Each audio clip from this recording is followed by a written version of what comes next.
गणेश जी और अंधी बुढ़िया माई की कहानी। गणेश जी और अंधी बुढ़िया माई की चतुराई की एक प्रचलित लोककथा जो व्रत त्योहारों के समय कहीं सुनी जाती है। लोककथा होने के बावजूद बड़ी सजीव व सच्ची कहानी लगती है। बहुत समय पहले की बात है, एक गांव में एक बुढ़िया रहती थी। उसकी आंखों से लगभग न के बराबर दिखता था। अंधी बुढ़िया के परिवार में वह खुद और साथ में बेटा बहू रहते थे। टूटी फूटी मिट्टी गारे और फूस की झोपड़ी थी। घोर गरीबी के बीच छोटे मोटे काम करके वे लोग किसी तरह से अपना गुजर बसर करते थे। अंधी बुढ़िया गणेश जी की बहुत बड़ी भक्त थी, दिन रात ईश्वर के ध्यान में लीन रहती थी।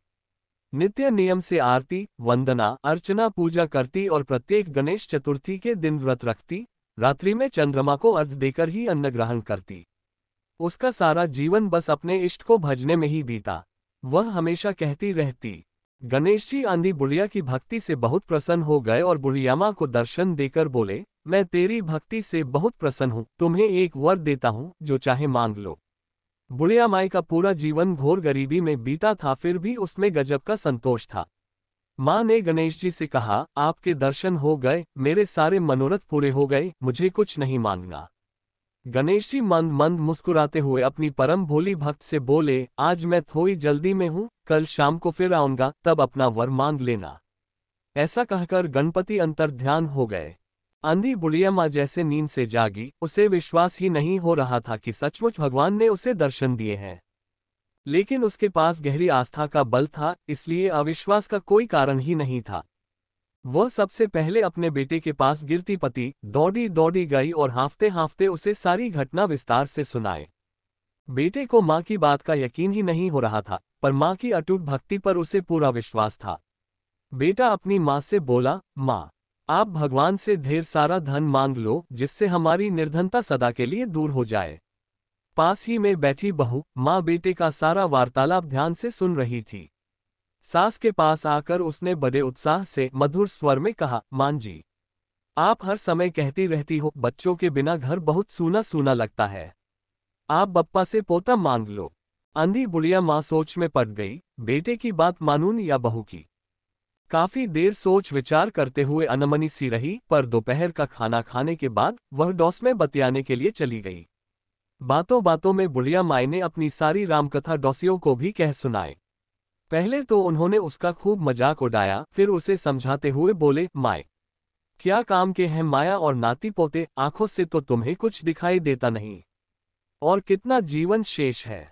ऐसा करो, तुम अपने लिए आंखें मांग लो, बिन आंखों के तो सब कुछ सूना है, आंखों से सारी दुनिया उजियाली हो जाएगी और बुढ़ापा आराम से कट जाएगा। अंधी बुढ़िया की उलझन अब पहले से ज्यादा बढ़ गई। उसने सोचा, पड़ोसी भी ठीक कह रहे हैं। दिखाई ना देने की वजह से बुढ़िया माई भी काफी परेशान रहती थी। उसे रोजमर्रा के काम पहाड़ जैसे भारी लगते थे। क्या मांगूं क्या ना मांगूं, इसी उपापोह में अंधी बुढ़िया अपनी लकड़ी को दाएं बाएं टकटुक टेकती हुई घर की तरफ चल पड़ी। अपनी झुकी कमर और दिखाई न देने की वजह से धीरे धीरे अपनी लठिया के सहारे लखाते हुए वह अपनी झोंपड़ी तक किसी तरह पहुंची। बुढ़ापा, साथ में अंधापन, घोर गरीबी और सूना घर। अंधी बुढ़िया मजबूर थी, लेकिन बहुत बुद्धिमान थी। उसे लग रहा था सब अपने अपने मतलब की बात कर रहे हैं, किंतु कोमल हृदय होने के कारण वह किसी का दिल भी दुखाना नहीं चाहती थी।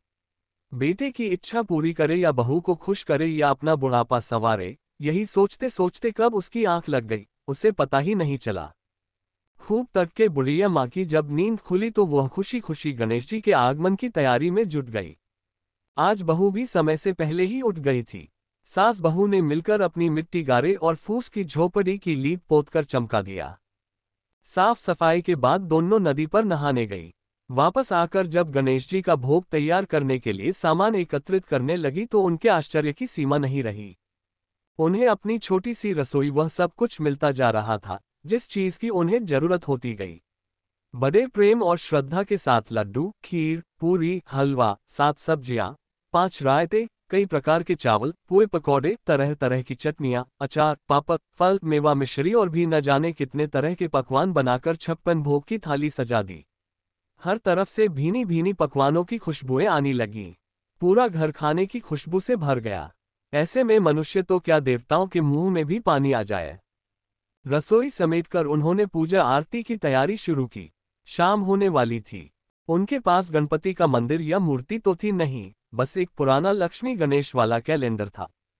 उसी के सामने उन्होंने सातिया काट कर पाटला रख दिया और दिया जोत करके गणेश जी के भोग सामग्री को सजा दिया। बुढ़िया माई गणपति भगवान की आरती गाने लगी, जय गणेश जय गणेश, और हमेशा की तरह भक्ति में पूरी तरह लीन हो गई। तभी गणेश जी फिर प्रकट हो गए। अंधी माँ ने प्रेम और श्रद्धा से गदगद होकर पकवानों से भरा थाल गणेश जी के आगे कर दिया। भगवान ने भी उसी प्रेम के साथ एक मोदक उठाकर अपने मुंह में रख लिया और बोले, पार्वती माँ के हाथ से बने भोजन की याद आ गई। गणेश जी ने भरपेट खाया और मजे की बात, पकवान दूने चौगुने बने लगे और इतना हो गया कि सारा गांव भी जीम ले तब भी बच जाए। गणेश जी पूरी तरह से तृप्त होकर बुढ़िया माँ से बोले, मेरे कहे वचन के अनुसार जो चाहे सो मांग ले, जो मांगेगी वही पाएगी। बुढ़िया ने पहले से ही काफी सोच विचार कर रखा था। वह अपने बेटे की बात रखना चाहती थी, बहू को भी खुश करना चाहती थी और अपनी जरूरत को भी पूरा करना चाहती थी। अंधी बुढ़िया हाथ जोड़कर गणेश जी बोले, यदि आप मुझ पर प्रसन्न हैं तो मुझे 9 करोड़ की माया दें, निरोगी काया दें, अमर सुहाग दें, नाती पोता दें, समस्त संसार परिवार का सुख दें और अंत में मोक्ष दें। गणेश जी बुढ़िया की चतुराई पर हंसते हुए कहने लगे, माए तूने तो हमें ठग लिया, लेकिन तूने जो कुछ मांगा है वो सब कुछ तुझे मिलेगा। ऐसा कहकर गणेश जी अंतर्ध्यान हो गए।